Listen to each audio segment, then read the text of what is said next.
جو لوگ اللہ پر ایمان لائیں، کہیں کہ ہمارا رب اللہ ہے، پھر اس پر جم جائیں، ان پر فرشتوں کا نزول ہوتا ہے، نہ کوئی غم کرو نہ خوف، خوشیاں مناؤ جنت کی جس کا تم سے وعدہ کیا گیا تھا۔ اللہ کی ربوبیت پر اطمینان جب انسان کو ہو جاتا، میرا رب اللہ ہے، ربی اللہ، انسان کے لیے نہ کوئی کھٹکا، نہ کوئی خطرہ، نہ کوئی خوف، نہ کوئی حزن۔ جو کچھ ہو رہا ہے کس کے اذن سے ہو رہا ہے؟ اللہ کے اذن سے۔ اللہ کے اذن کے بغیر پتہ تک نہیں ہلتا۔ یہ کوئی اندھا بہرا مادہ نہیں ہے جس سے مجھے کوئی خوف ہو۔ اندھا بھینسا چلا آ رہا ہو، اس سے تو ڈرنے کا ہر انسان کو ڈرنا چاہیے، نہ معلوم کس کو ٹکر مار دے۔ لیکن نہیں، اس کائنات کو چلانے والا ایک سمیع و بصیر خدا ہے، وہ جو میرا دوست ہے، میرا ولی ہے۔ اللہ ولی الذین آمنوا یخرجہم من الظلمات الی النور۔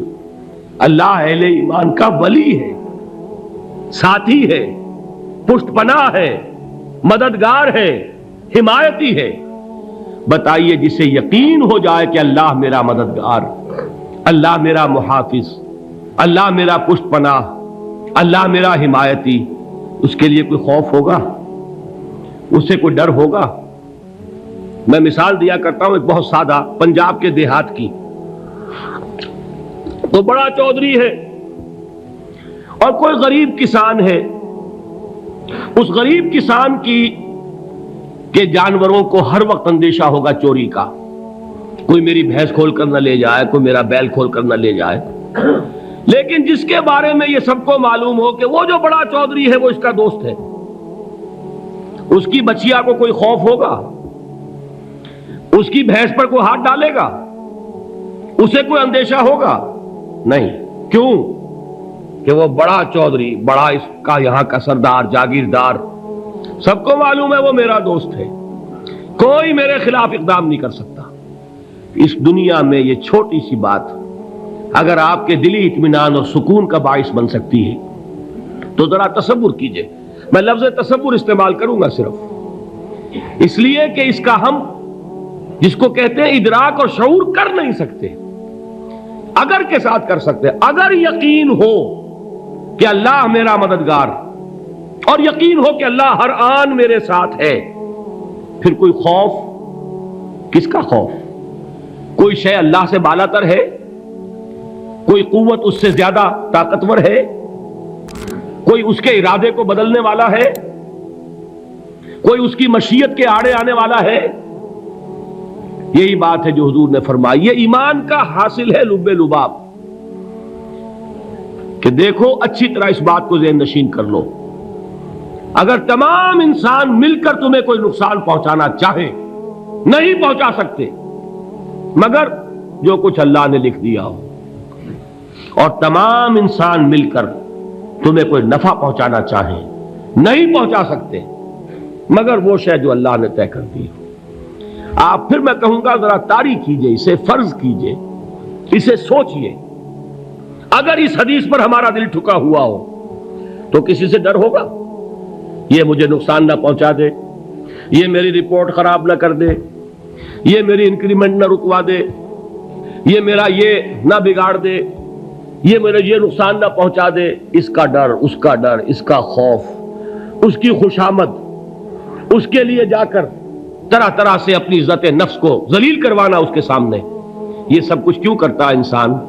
جب سمجھتا ہے کہ اس کے ہاتھ میں میرا کوئی نفع ہے، اس کے ہاتھ میں میرے لیے کوئی ضرر ہے، یہ مجھے کوئی گزن پہنچا سکتا ہے، یہ مجھے کوئی نقصان پہنچا سکتا ہے، یہ میرا کوئی کام بنا سکتا ہے، یہ میری کوئی ضرورت پوری کر سکتا ہے، اسی کا نام شرک ہے۔ جہاں آپ نے یہ سمجھا کہ غیر اللہ کے اندر کوئی طاقت موجود ہے، وہی شرک ہے۔ بتوں سے تجھ کو امیدیں، خدا سے نومیدی، مجھے بتا تو صحیح اور کافری کیا ہے؟ شرک تو یہ ہے۔ جس پر بھی تمہیں یہ خیال ہے، کلمہ ہے یہ کلمہ سوم، لا حول ولا قوت الا باللہ، ذرا اس پر دل کو کبھی اگر آپ تصور کریں، پھر فرض کریں، دل ٹھک جائے اس پر، کوئی طاقت نہیں۔ یہی بات تھی جو شیخ عبد القادر جیلانی رحمۃ اللہ علیہ نے اپنی وصیت میں اپنے بچے سے کہی. 11ویں دینے والے ہیں، لیکن حضرت شیخ عبد القادر جیلانی کی وصیت اور تعلیمات کو کتنے لوگ ہیں کہ جانتے ہو؟ یہ جن مقامات تک پہنچے ہیں وہ کس چیز کی بدولت پہنچے؟ انہوں نے جو پیغام دیا وہ کیا تھا؟ اے میرے بچے، جس طریقے سے قرآن مجید میں حضرت لقمان کی نصیحتیں جو ہے نقل کر دی گئی ہیں، میں یہ عرض کروں گا بالفرض اگر قرآن حضرت عبد القادر جیلانی کے بعد نازل ہوا ہوتا تو شیخ عبد القادر کی یہ نصیحتیں بھی قرآن میں درج ہوتی. اتنی اونچی نصیحتیں ہیں. اے میرے بچے، اس حقیقت کو ذہن نشین کر لے، لا فاعل فی الحقیقت ولا مؤثر الا اللہ. اس کائنات میں نہ کوئی فاعل حقیقی ہے نہ مؤثر حقیقی ہے سوائے اللہ کے. کسی شے میں کوئی تاثیر نہیں اگر اللہ نہ چاہے. آگ جلا نہیں سکتی اگر اللہ نہ چاہے. پانی ڈبو نہیں سکتا اگر اللہ نہ چاہے. زہر ہلاک نہیں کر سکتا اگر اللہ نہ چاہے. کوئی چیز فائدہ نہیں پہنچا سکتی اگر اللہ نہ چاہے. تو در در پہ کیوں سر جھکاتے ہو؟ در در پر کیوں جبیں سائی کرتے ہو؟ سب کے سامنے کیوں ہاتھ پھیلاتے ہو؟ ایک اللہ سے مانگو. ایک اللہ کے سامنے زمین پر اپنی جبین رکھو. لا فاعل فی الحقیقت ولا مؤثر الا اللہ. نظر آتا ہے ہمیں کہ پانی پیاس بجھا دیتا ہے. پیاس بجھانے کی صلاحیت پانی میں نہیں ہے، اللہ کے اذن سے. کھانا بھوک مٹا دیتا ہے. بھوک مٹانے کی صلاحیت کھانے میں نہیں ہے، اذن رب میں ہے. دیکھیے یہی یقین تھا. حضرت موسیٰ علیہ السلام کا واقعہ یاد کیجئے. سامنے سمندر آ گیا ہے. قوم دیکھتی ہے پیچھے کہ گرد و غبار کا طوفان ہے. معلوم ہوا کہ فرعون اپنے لشکر سمیت آ گیا ہے.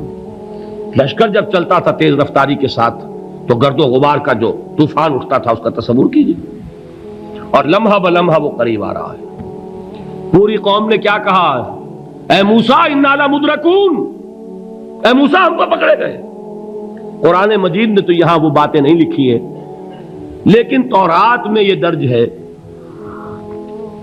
کہ بنی اسرائیل جھگڑنے لگے، دست و گریبان ہو گئے موسیٰ کے ساتھ. موسیٰ ہمیں یہاں مروایا لا کر، اس سے تو ہم ہی بہتر تھے. وہاں کھانے کو ملتا تھا، زندگی تو تھی، بیگار ہم کر رہے تھے، موت تو نہیں تھی.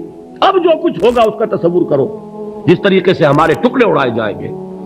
تو لڑ رہے ہیں حضرت موسیٰ علیہ السلام سے. یہ تورات کی تفصیل ہے. قرآن میں صرف اتنا آیا ہے، پریشان ہو کر انہوں نے کہا انا لمدرکون. موسیٰ ہم تو پکڑے گئے. اس وقت موسیٰ کا جواب کیا ہے؟ کلا ان معی ربی سیہدین. نہیں، میرے ساتھ میرا رب ہے، وہ راستہ دے گا. بتائیے کہاں راستہ نظر آ رہا ہے؟ یہ ہے ایمان بالغیب. راستہ نظر نہ آئے تب اللہ پر یقین ایمان ہے. جیب میں پیسے ہوں اور تب دل کو اطمینان ہے تو ایمان کس پر ہوا؟ پیسے پر، اللہ پر نہیں. جب وسائل و ذرائع نہ ہو اور پھر یقین ہو کہ اللہ مسبب الاسباب ہے، وہ اسباب کا پابند نہیں ہے، وہ اسباب کا محتاج نہیں ہے، اسباب اس کے محتاج ہیں. اگر یہ یقین ہے تو اللہ پر ایمان ہے. یہ نہیں ہے تو تمہارا ایمان اسباب پر ہے، وسائل پر ہے، ذرائع پر ہے، مادیات پر ہے، اللہ پر نہیں. اس وقت کہاں راستہ تھا؟ کوئی راستہ تھا؟ سمندر ہے اور ادھر سے لشکر آ گیا ہے. کلا ان معی ربی سیہدین. اب دیکھیے ایمان کہہ دینا آسان ہے، ہوا معکم اینما کنتم. جہاں کہیں بھی تم ہوتے ہو اللہ تمہارے ساتھ ہوتا ہے. لیکن اس کا یقین قائم ہو جائے تو زمین و آسمان کا فرق واقع ہو جائے. یہی بات ہوئی حضور کے ساتھ. غار ہے، چھپے ہوئے ہیں محمد الرسول اللہ اور آپ کے وہ یار غار ابو بکر صدیق رضی اللہ تعالی عنہ. اقبال نے حضرت ابو بکر کی شان میں چند اشعار کہے صرف، لیکن واقعہ یہ ہے کہ بھاری بھاری نظموں پر اور قصیدوں پر بھاری ہے. طویل ترین نظمیں اور قصیدے ہوں ان پر بھاری ہے.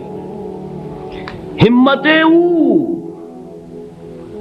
ابو بکر کی ہمت جو ہے کشت ملت را چو ابر، جیسے بارش سے کھیتی اپجتی ہے، ابو بکر کی ہمت اور عزیمت اس امت کو اسی طرح سینچنے والی ہے۔ ثانیے اسلام و غار و بدر و قبر، وہ دوسرے تھے اسلام میں، دوسرے پہلے کون تھے؟ انا اول المومنین، حضور فرماتے ہیں سب سے پہلا ایمان لانے والا میں، دوسرے ابو بکر۔ ویسے ہمارے ہاں یہ چلتا ہے اختلاف، حضرت علی پہلے ہیں کہ حضرت ابو بکر پہلے ہیں، لیکن اس میں بڑی خوبصورت تطبیق قائم کی ہے علماء نے، اور بہت صحیح ہے۔ چار کے بارے میں فیصلہ ہی مت کرو کہ کون پہلے ہے، ان کی ایک عجیب تقسیم کر دی ہے۔ آزاد مردوں میں، بالغ مردوں میں سب سے پہلے ابو بکر، بچوں میں سب سے پہلے علی، خواتین میں سب سے پہلے خدیجہ، اور غلاموں میں سب سے پہلے زید ابن حارثہ۔ بڑی پیاری تقسیم ہے، یہ چاروں ہی پہلے ہیں، ہر ایک کے لیے اولیت ہے۔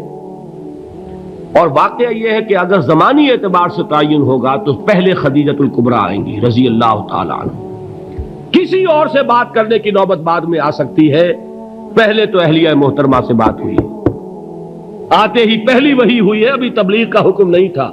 کس کو بتایا واقعہ؟ ابھی اپنی نبوت کی تبلیغ کا تو حکم ہی نہیں آیا، واقعہ کس کا ہے؟ وہ خدیجہ کا ہے۔ جب کہا ہے کہ خشیت علی نفسی، مجھے اپنی جان کا اندیشہ ہے، تو کیا جواب دیا خدیجہ نے رضی اللہ تعالی عنہا؟ وہ صدیقۃ الکبریٰ ہے، صدیقات جو ہے خواتین ان میں چوٹی پر خدیجۃ الکبریٰ ہے رضی اللہ تعالی عنہا، اور صدیق جو مرد ہیں ان میں صدیق اکبر ہے ابو بکر صدیق رضی اللہ تعالی عنہ، لیکن صدیقات میں چوٹی پر۔ جب حضور نے فرمایا خشیت علی نفسی، کیا فرمایا؟ کیا عرض کیا؟ کیسے تسلی دی؟ نہیں نہیں، اللہ آپ کو ضائع نہیں کرے گا، آپ غریبوں کے ہمدرد ہیں، آپ مساکین کے تکالیف رفع کرنے والے ہیں، آپ بیواؤں کی سرپرستی کرتے ہیں، آپ مسافروں کی خدمت کرتے ہیں، اللہ آپ کو ضائع نہیں کرے گا۔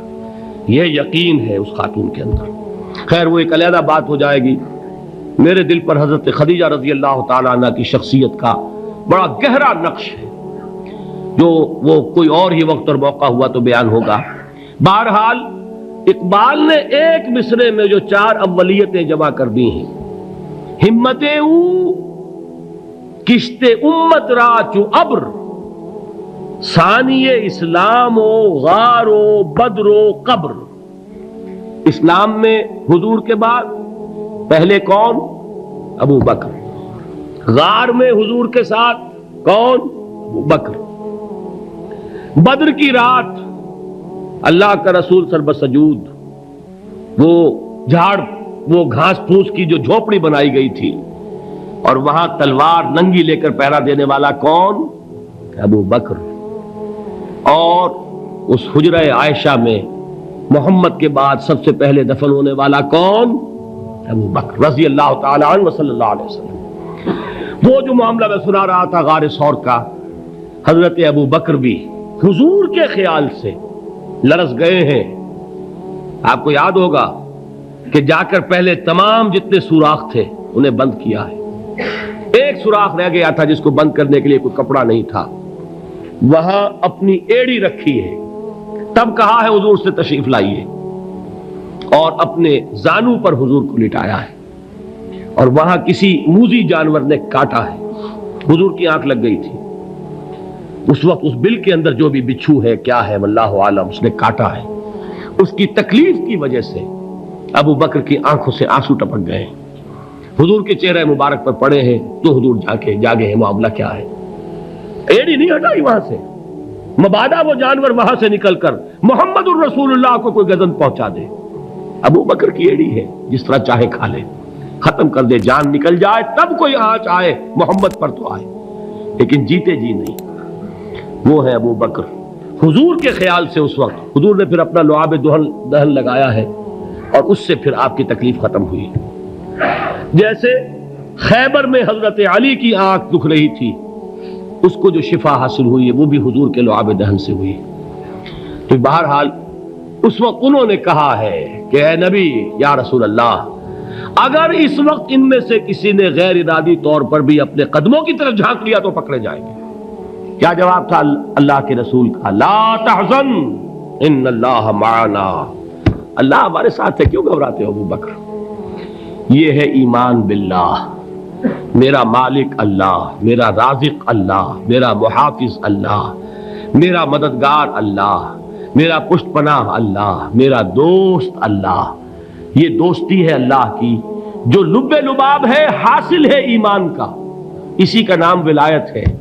اولیاء اللہ کے سروں پر سینگ نہیں ہوتے، جس کے دل میں ایمان راسخ ہو چکا ہو وہی اللہ کا ولی ہے، جسے اللہ پر یقین ہو چکا ہے وہی اللہ کا ولی ہے، جسے یقین ہے اللہ میرے ساتھ ہے، میرا مددگار، میرا پشت پناہ، میرا ساتھی، میرا دوست، میرا محبوب، میرا محب۔ اللہ اہل ایمان سے محبت کرتا ہے، واللہ یحب الصادقین، ان اللہ یحب الذین یقاتلون فی سبیلہ صفا کانہم بنیان مرصوص۔ اللہ محبت کرنے والا، اہل ایمان محبوب، اور اہل ایمان محبت کرنے والے اللہ محبوب۔ والذین آمنوا اشد حبا للہ۔ آپ تصور کیجئے جسے یہ رشتہ ایمان یا رشتہ ولایت حاصل ہو جائے، الا ان اولیاء اللہ لا خوف علیہم ولا هم یحزنون، آگاہ ہو جاؤ، اللہ کے دوستوں کے لیے نہ کوئی خوف ہے نہ کوئی حزن ہے۔